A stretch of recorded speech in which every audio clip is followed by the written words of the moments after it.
Hey kids, my name is Amy. I am a shellfish biologist and I work at Pacific Shellfish Institute right here in Olympia. What do you think I study?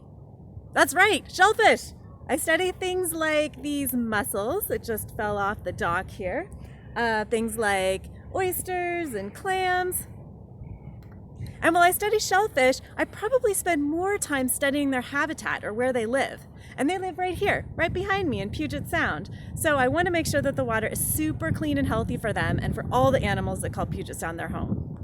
One thing I hate to find in the water is garbage or trash. Garbage, whether it's on land or in the water, can be super dangerous for animals. They can get all tangled up in it, or sometimes they can even mistake it for food. Yuck! Now, the easiest way to keep our water clean is to make sure the garbage doesn't get in it in the first place, right? Now, there's probably the occasional litter bug, not you, I'm sure, but most of the garbage that ends up in the water, it's an accident. It falls out of our pockets, falls out of the cars. Trash can slip out of garbage cans, or it can even enter into these storm drains. And once the garbage goes into the storm drain, it's like a giant water slide and can travel right there out to Puget Sound. Now, the good news is that researchers and people like you are becoming so much more aware of plastic pollution. We're learning what types of plastic make their way into the water, and we're learning where that plastic goes once it gets in the water. That way, we can race into action to do something about it. Okay, so are you ready to start the activity? This is where you're going to grab your sheet. It says sink or float. Where do ocean plastics go? And since you are on a computer, right? And we're going to be working with water, you might want to just watch this and then you can do your investigation in a couple minutes when the video's over. All right, so what does it say? Step 1, build an ocean model. Fill a container with water, and you can add a little bit of salt if you want your model to be a little bit more realistic. You don't have to, it's not going to change your results or anything, but let's see. I want my ocean to be as sort of realistic as possible, right? Perfect, tastes like the ocean. Okay, number 2. Now you're going to take your little baggie, and it has some goodies in it, some trash that you're going to do your sink or float investigation with.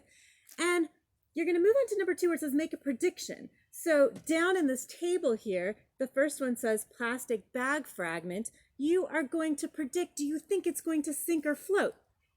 Wait a minute. How do you know if it's going to sink or float?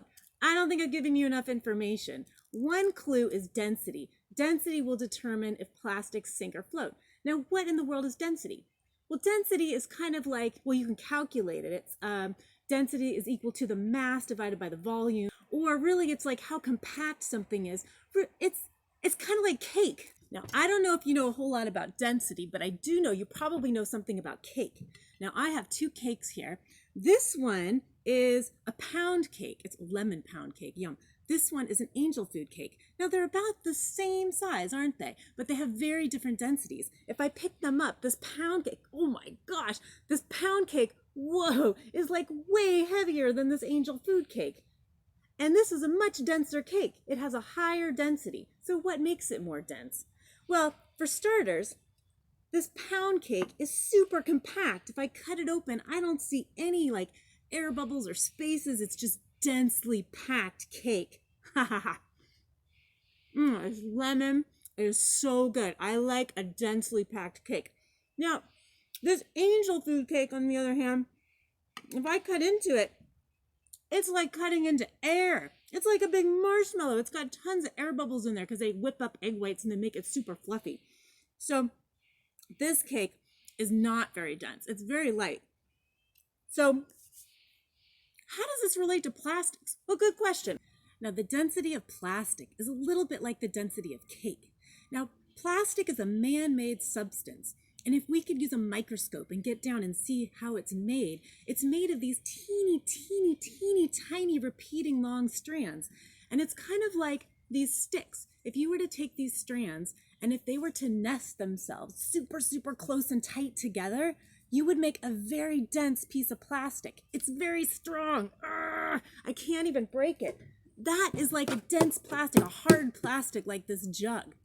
Now, on the other hand, if you take your strands of plastic and you make them nice and branched, like this bunch of branched branches, there's lots of air gaps in there, lots of pockets, and they can't fit tight together, and it makes it very weak. It's very easy to bend it. And that makes kind of like a stretchy kind of plastic that you can poke your finger right through. Dense plastic like this jug tends to sink, whereas less dense plastic like this bag tends to float. So that should help you with your predictions. Okay, so here we are back with our ocean model. And you'll see in your table here, the first one says a plastic bag fragment. So under plastic description, I might say, it's kind of light, kind of stretchy. I kind of think I could poke my finger through it. And I would predict that this would float, would be my prediction. And then you move on through the list. You've got a plastic bottle fragment. You have a straw. The straw is kind of tricky. I'm not sure how I would know how to predict that one. Use your best guess. You have a plastic spoon fragment. You might have the spoon. You might have actually the handle of the spoon. And a styrofoam packing peanut, which is light and fluffy, kind of like angel food cake. So make your predictions based on that. And then when it's time to test them, you're going to take your material and you're going to submerge it under the water and make sure you don't have any air bubbles and let go and see what happens. All right, now that you've finished your investigation, let's turn to page 2 and make some connections and figure out what this all means.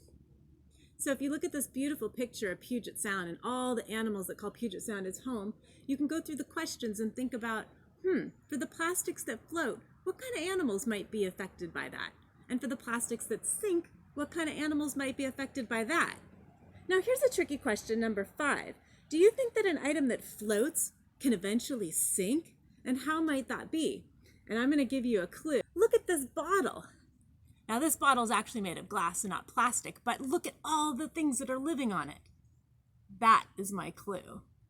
Well, thanks for doing the activity and watching this video. I hope you learned something about plastic density and where plastic ends up in the ocean. Once we know where plastic ends up, it helps us figure out how we can keep plastics out of the ocean and how we can remove it once it's there. So yeah, be sure to check out these engineering solutions and these amazing things that people are doing to help keep our oceans clean. There are tons of actions that we can take every day too. Cleanups, I love a good cleanup. I even included on this last page a trash cleanup bingo sheet. So you can go out anytime and just tally off, make it kind of a game, I love games, and tally off the things that you find. If you take a picture and send it to me, you will just put a huge smile on my face. And thank you so much for helping to make Puget Sound clean and healthy, for not just shellfish, but for all the animals that live there. All right, take care.